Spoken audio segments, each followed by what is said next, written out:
یہ جو حدیث، چلیے اس حدیث کو پڑھیے تو کوئی ایک مرتبہ، تاکہ نگاہ سے گزر جائے حدیث. پڑھیے بسم اللہ.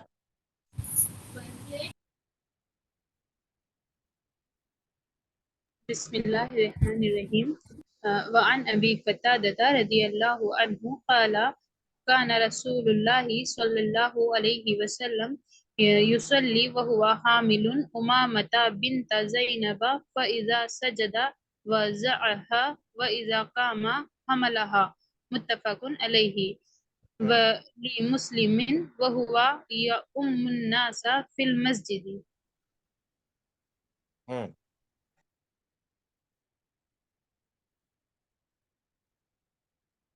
پڑھیے، ترجمہ کیجیے. حضرت ابو قتادہ رضی اللہ عنہ سے روایت ہے، رسول اللہ صلی اللہ علیہ وسلم اپنی نواسی امامہ بنت زینب کو اٹھائے ہوئے نماز پڑھتے تھے. جب سجدہ کرتے تو اسے بٹھا دیتے اور جب سجدہ کر کے کھڑے ہوتے تو اسے اٹھا لیتے. بخاری و مسلم.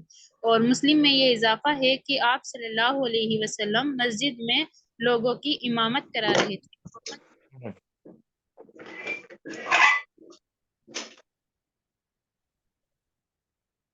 اس حدیث کے کئی ایک فوائد ہیں، اور ان فوائد کو اگر اپنی نگاہ میں رکھیے تو جو مسائل آپ کے سامنے آئے وہ انشاءاللہ دور ہو جائیں گے.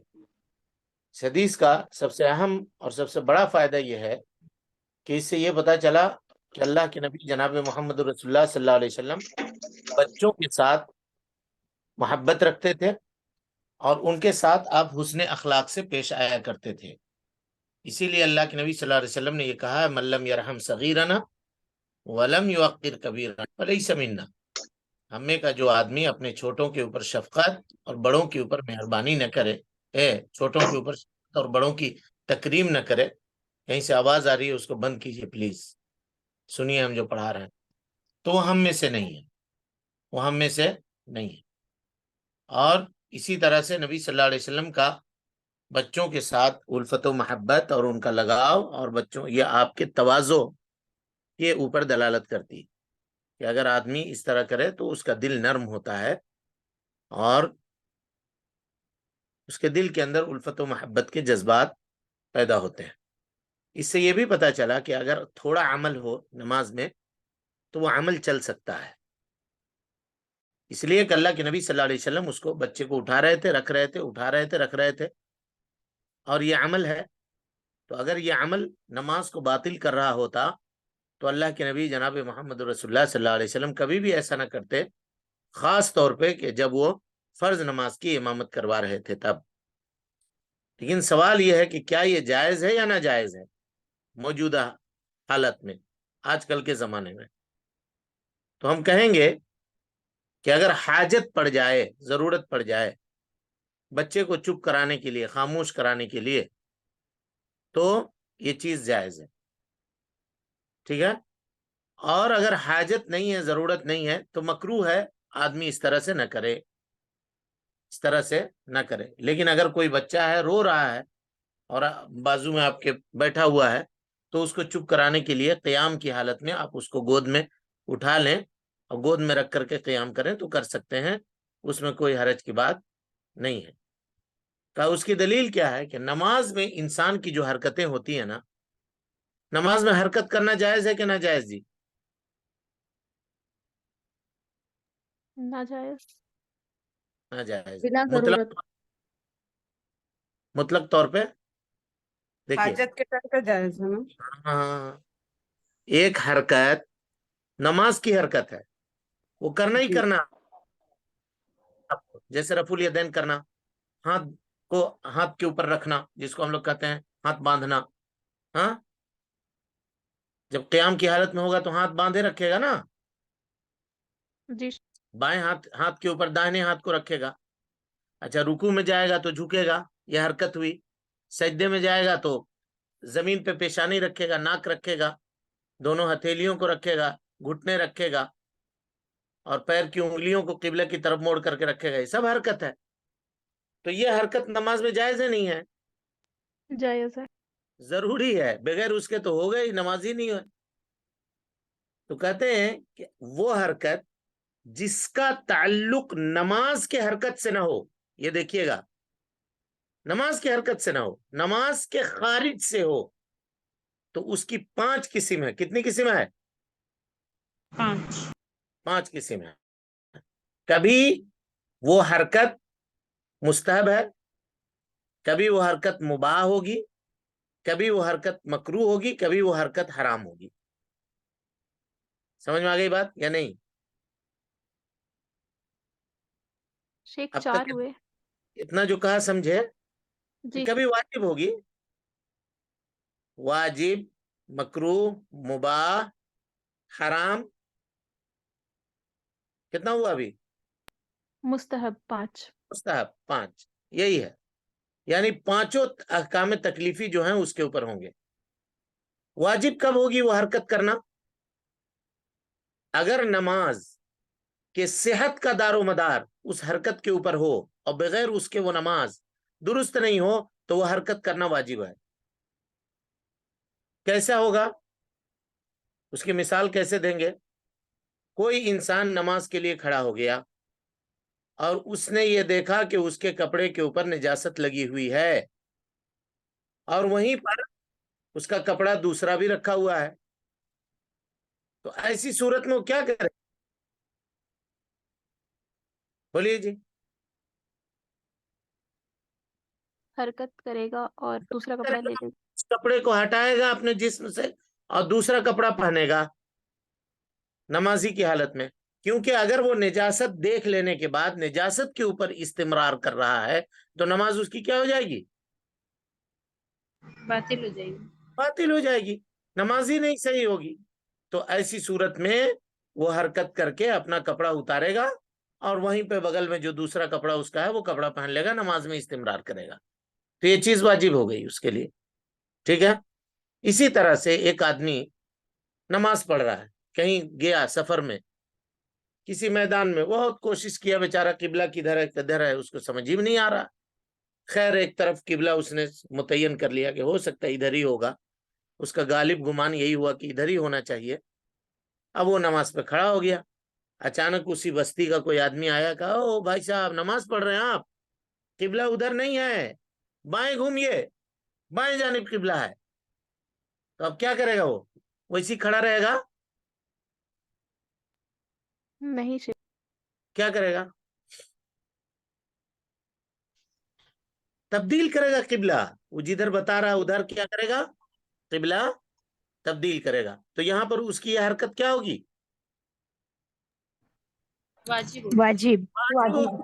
کیونکہ اگر جان جانے کے باوجود بھی قبلہ کی طرف, ہاں جان جانے کے باوجود بھی قبلہ کی طرف اگر وہ منہ نہیں کر رہا ہے تو اس کی نماز کیا ہو جائے گی جی؟ بولیے. باطل ہو جائے گی. باطل ہو جائے گی, اس کی نماز باطل. ہمارے ساتھ چلیے تاکہ ہم کو لگے کہ آپ سمجھ رہے ہیں مسئلے کو. اس کی کوئی مثال دے سکتے ہیں کیا نبی کے زمانے میں ایسا کوئی حادثہ پیش آیا ہے جی؟ نماز جی کی پھر حالت میں قبلے ہٹا کی رکھو. طرف. جی استاد. جی قبلے قبلہ بدلنے کا جب حکم آیا تھا اس کا. ہاں کعبے کی طرف سجدہ کرنے کے لیے. ہاں, کعبے کی طرف جو قبلہ تبدیل کیا گیا تھا, تو اللہ کے نبی صلی اللہ علیہ وسلم کے صحابہ نے مسجد قباء میں نماز کی حالت میں اس کو چینج کر لیا تھا. حرکت کیا نماز میں لیکن نماز دہرانے کا حکم نہیں ملا. ٹھیک ہے, جی سمجھ شیخ. میں آئی بات یا نہیں آئی؟ جی شیخ. جی شیخ جی. آ گئی. تو نماز کی حالت میں پورے طور پہ وہ لوگ گھوم گئے, کیونکہ بیت المقدس جدھر ہے اس کے جسٹ اپوزٹ ہے قبلہ, جسٹ. تو پورے طور پہ گھومے وہ لوگ ادھر سے ادھر. تو اگر واجب ہو حرکت کرنا تو وہ کر سکتے ہیں.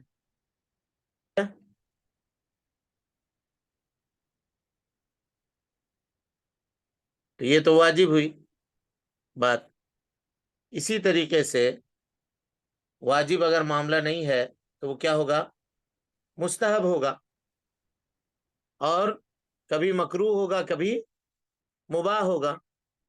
ایسی صورتوں میں آدمی اپنی ضرورت کا لحاظ رکھتے ہوئے حرکت کرے گا. ٹھیک ہے. لیکن جہاں پہ ضرورت ہو وہاں یہ عمل کیا جا سکتا ہے، اور ضرورت نہ ہو تو یہ عمل نہیں کر سکتے. پھر کہیے گا نبی صلی اللہ علیہ وسلم کہ اس عمل کا کیا جواب دیجیے گا؟ تو کہیے گا نبی صلی اللہ علیہ وسلم نے اس کو اس وجہ سے انجام دیا تاکہ امت کی ارشاد فرما دیں، امت کی رہنمائی فرما دیں کہ حالت ضرورت اگر کوئی معاملہ پیش آئے تو یہ کیا جا سکتا ہے. اور نبی صلی اللہ علیہ وسلم نے ضرورت کی وضاحت کے لیے اگر کوئی عمل کیا ہو تو وہ عمل اسی ضرورت کے وقت سنت ہوگی، بصورت دیگر سنت نہیں ہوگی. سمجھ ماری بات؟ جی ہاں. تو اگر جو ضرورت اس وقت پیش آئی تھی ویسے اگر آج کسی کے ساتھ ضرورت پیش آ جائے، یعنی خاتون ہے بچے کو لے کر کے نماز پڑھ رہی ہے، بچہ رو رہا ہے تو رو رہا ہے، سانس لے رہا ہے، سانس لوٹا نہیں رہا ہے، اتنا زور زور سے رو رہا ہے، اور ہو سکتا ہے کہ ماں اس کی فتنے میں پڑ جائے یا بچہ بے ہوش ہو جائے، تو ایسی صورت میں کیا کرے؟ وہ اس کو گود میں اٹھا لے گود میں، کوئی حرج نہیں ہے، تاکہ اس کی نماز بھی محفوظ رہے اور اس کا دل جو بچے کی طرف لگا ہوا ہے ادھر وہ مائل بھی نہ ہو سکے. چلیں،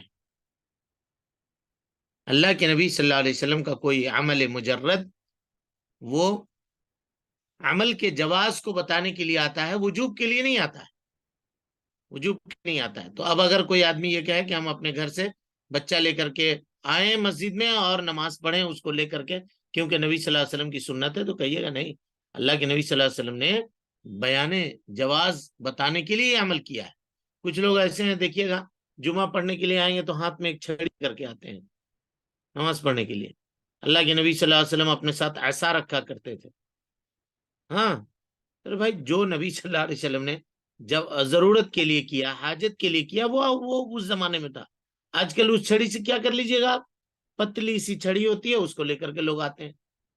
تو یہ مسائل کو نہ سمجھنے کی وجہ سے ہے. چلیے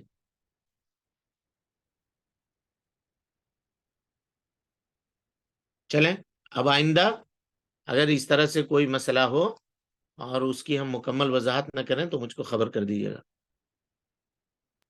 جی. چلیے پڑھیے، بسم اللہ. اچھا دیکھیے حدیث. وعن ابي جحيم الحارث رضي الله عنه قال قال رسول الله صلى الله عليه وسلم لو يعلم المار بين يدي المصلي ماذا عليه من الإثم لكان أن يقف 40 خيرا له من أن يمر بين يديه. متفق علیہ. کہتے ہیں کہ اگر نمازی کے آگے سے گزرنے والے کو یہ معلوم ہو جائے کہ ایسا کرنے کا کتنا گناہ ہے، یعنی سامنے سے گزرنے کا کتنا گناہ ہے، تو نمازی کے آگے سے گزرنے کے مقابلے میں 40 برس تک وہاں کھڑا رہنا زیادہ پسند کرے گا وہ، لیکن گزرے گا نہیں. ہاں جی، کہیں پر برس کا لفظ آپ کے حدیث میں نظر آ رہا ہے؟ خالی 40 ہے، 40 سنتن ہے. نہیں. پھر کہاں سے انہوں نے صاحب ترجمہ نے لکھ دیا برس؟ مسلم کی حدیث ہے، ہم نے کتاب اس میں اختلاف ہے شاید. مسلم کی کیا حدیث ہے؟ شیخ یاد تو اس نہیں رہی کی مطابقت ہے کوئی. کہ برس، جو برس کا مطلب وہاں پہ ترجمہ اس حدیث سے آیا ہے. یہ ایک دوسری روایت کا ٹکڑا ہے، وہ بزار کی ہے، مسلم کی نہیں ہے. کہاں کی ہے؟ بزار کی ہے، جس میں اللہ کے نبی صلی اللہ علیہ وسلم نے کہا 40 خریفن، 40 خریفن، 40 سال، چاہے 40 گھنٹہ ہو، 40 دن ہو، 40 مہینہ ہو یا 40 سال ہو. علماء کا اس سلسلے میں مسلک یہ ہے کہ اگر اس طرح کی باتیں آئیں تو اس کے تعین میں انسان کو نہیں پڑھنا چاہیے. وہ کیوں؟ کہ گناہ چاہے اگر 1 دن کا بھی ہو تو وہ ہمارے لیے بہت مشکل ہے، 1 گھنٹے کی بھی بات ہو تو ہمارے لیے بہت مشکل ہے. گناہ کی قباحت کو بتانے کے لیے اللہ کے نبی صلی اللہ علیہ وسلم نے اس کو مطلق بیان کیا ہے، اس کو مطلق بیان کیا ہے، تو مطلق کو مطلق کے اوپر ہی معمول کرنا چاہیے. اب آئیے حدیث کو دیکھتے ہیں اس کے